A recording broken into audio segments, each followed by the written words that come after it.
Tag TV and Tag Radio be seen and heard by both technology users and technology producers throughout the state of Georgia and around the world. Low cost, big benefits, powerhouse online branded video and audio has arrived. Tag TV, Tag Radio, there's a lot more to know. This edition of Tech Talk is brought to you by GlobalSpeak.com, new media consultants, corporate video and audio communications, video and audio production and distribution, live and virtual event production. Tag TV and Tag Radio is a service of GlobalSpeak.com, creatively delivering powerful marketing, video, and audio solutions. If you're like me, you're sitting there wondering, who paid for the Great Wall of China to be built anyway? Well, it's arguably the first recorded government project that was financed by selling Keno slips. That's right, by a lottery during the Han Dynasty between 205 and 187 BC. That's right, a lottery. The Iliad of Homer refers to lots being placed in Agamemnon's helmet to determine who would fight Hector. A lottery organized by the Roman Emperor Augustus Caesar had, shovel-ready projects in mind for repairs in the city of Rome. Queen Elizabeth in 1566 chartered an official lottery in England that was designed to help raise money for what she called the reparations of the havens and the strength of the regime, and towards other public good works. King James, Ben Franklin, George Washington, Alexander Hamilton, they all agreed everybody would be willing to, hazard a trifling sum for the chance of considerable gain. Greetings, everyone. It's Friday, July 27, 2012, and this is Tech Talk with Technology Association of Georgia President Tino Mantella.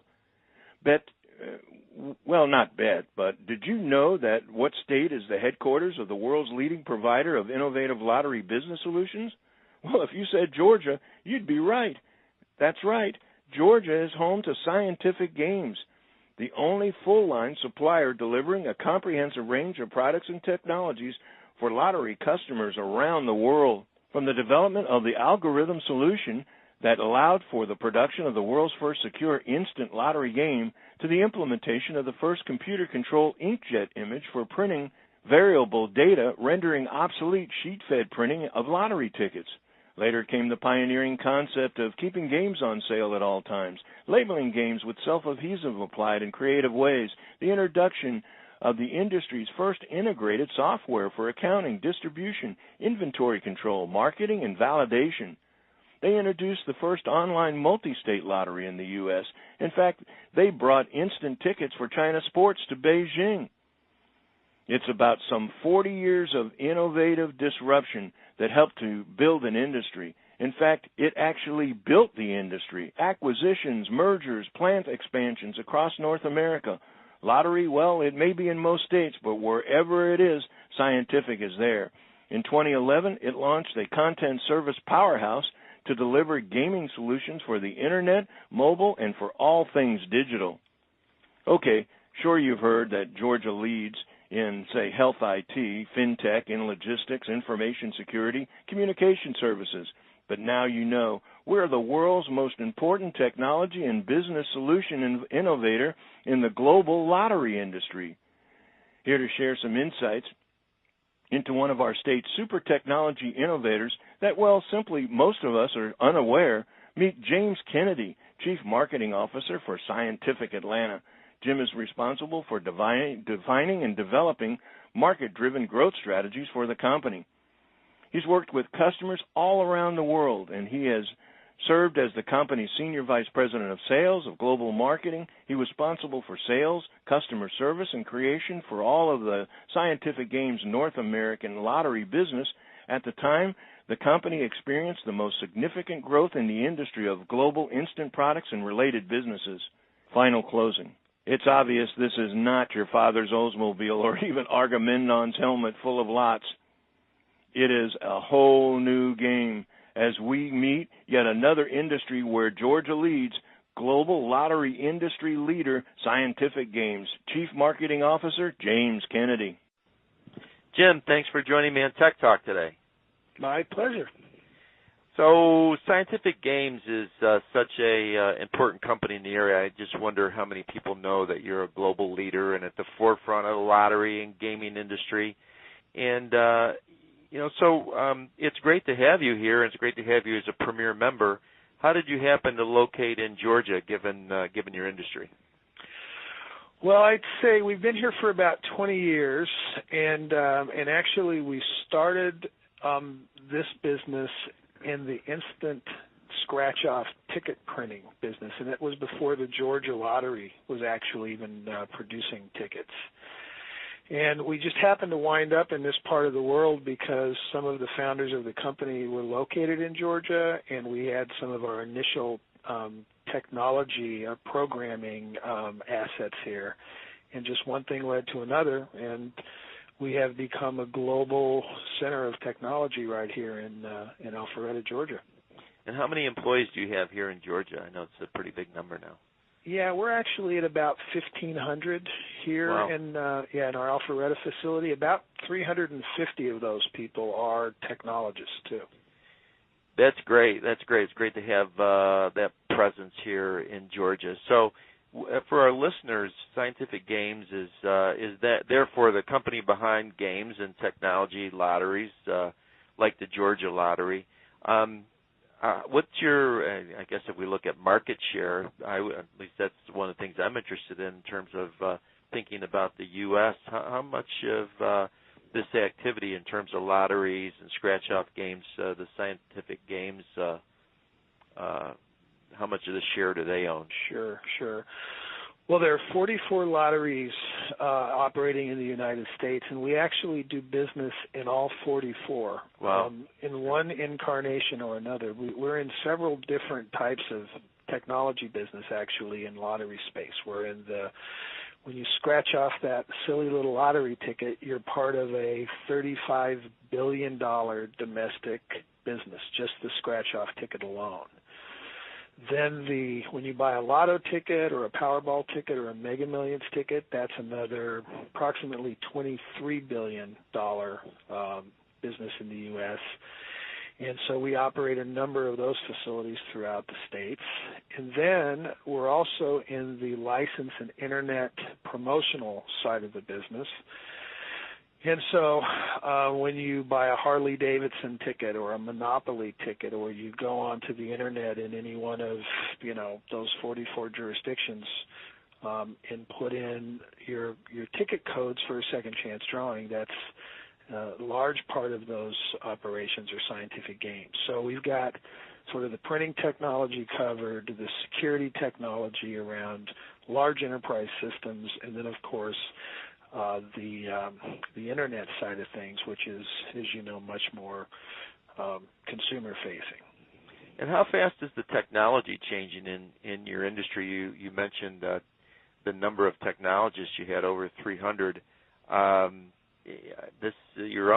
Would you see yourself as a technology company? I mean, you're pretty close to being a technology company. Yeah, I'm the chief marketing officer, yeah. So I tend to see us as a marketing company. Right. And I say that somewhat tongue in cheek, but I also it's very important that the games that we bring to market and the work that we do on behalf of states and countries all around the world has a really solid technological foundation. The security is in place, that there's redundancy built in, that there's all the controls. But at the end of the day, what we're really in the business of doing is raising money for good causes on behalf of our lottery customers. And so that becomes a consumer market business. And I just threw out some numbers to you a moment ago, but just the U.S.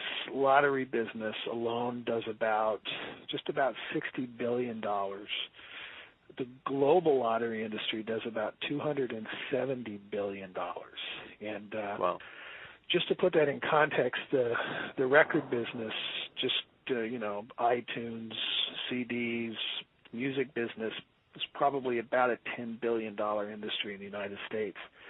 And so lottery being $60 billion gives you a sense of just what a huge consumer market it is, and I'd say someplace in the neighborhood of 50 to 60% of adults, folks 18 or over, play the lottery on an annual basis. So we're kind of at the center of a really great consumer marketing business that has sort of fantastic philanthropic benefits. So I would say that that's our business. Our business is helping those customers, raise money, and it sits on a very solid foundation of technology.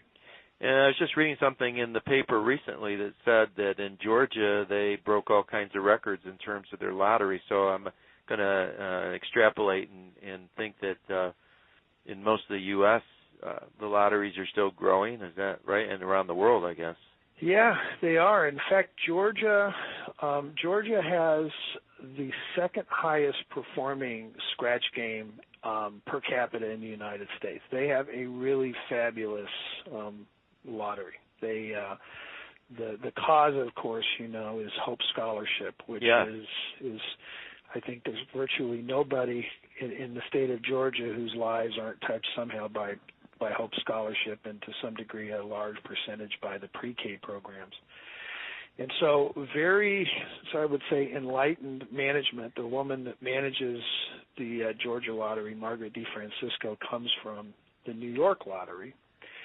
And we work very closely with the Georgia Lottery to help generate that performance. And so second in the country is really quite an achievement for the state of Georgia. Well, that's really great. And as a sidebar, my daughter's an actress, and she's actually on the recent commercial for the lottery with their new game, the Fortune game. So yeah, excited about that. So we're cool. happy. Yeah, we're happy for the family in terms of the lottery. Yeah. Let's do a little deeper dive into the security and compliance side. You mentioned it, and that's got to be a significant piece of what you guys have to be concerned about every day. So talk a little bit more about security. You bet.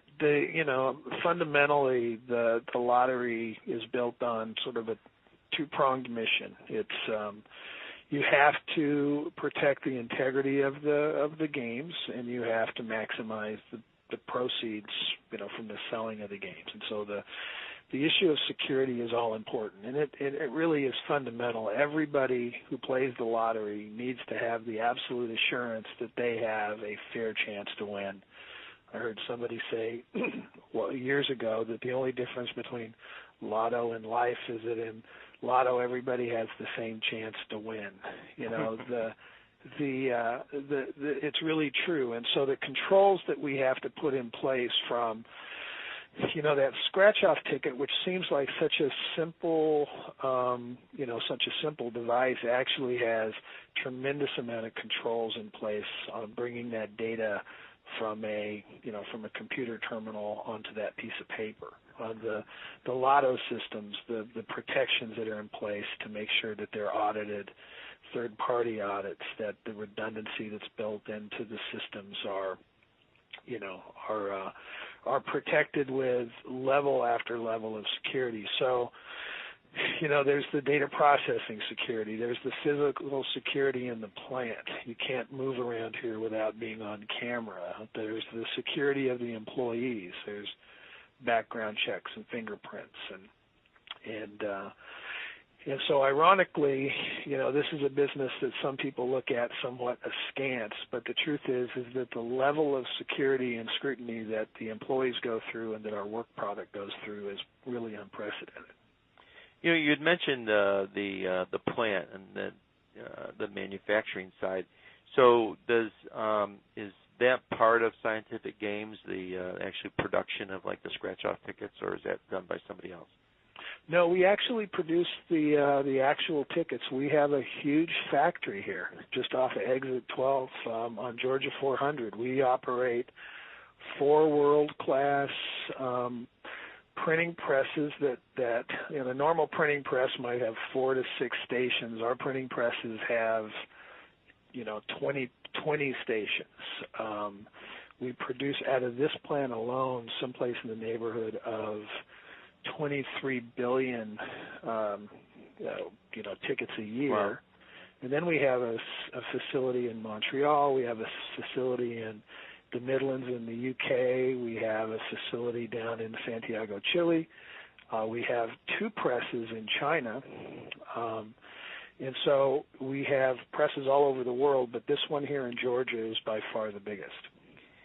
And that's a good segue into my final question, Jim, and that is the U.S. Department of Justice just okayed the sale of lottery games on the Internet.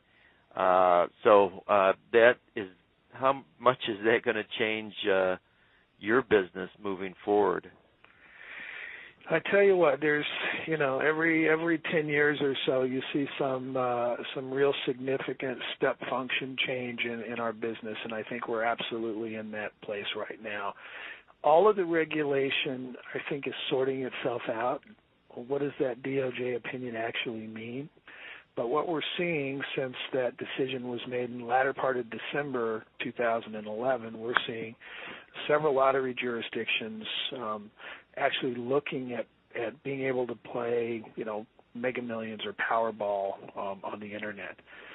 And so we're taking, as I think I mentioned, we have a very long history on the promotional side of lottery on the Internet. We've put up 400 websites just in the U.S. alone. We're now hiring technologists, web designers, folks that are working the back end on the system side to really explore all the various aspects of Internet wagering, whether it's scratching a ticket online, whether it's tying into the existing, lotto games and scratch games that are out there. So not only can I play at the convenience store, I can take that same ticket and get some value on the Internet. So the United States is actually somewhat behind the curve compared to Europe, and that's in this space that we've worked in for a long time. But it's a very, very exciting time right now in terms of development on the interactive space, which obviously includes the mobile devices as well. I imagine in the places where it has been, it sounds like overseas, that they've probably ratcheted up revenue by having your option of you're going to get a scratch-off ticket or playing online. Is that? Yeah, it's true, and it's been interesting because there's this synergistic effect to brick-and-mortar retail.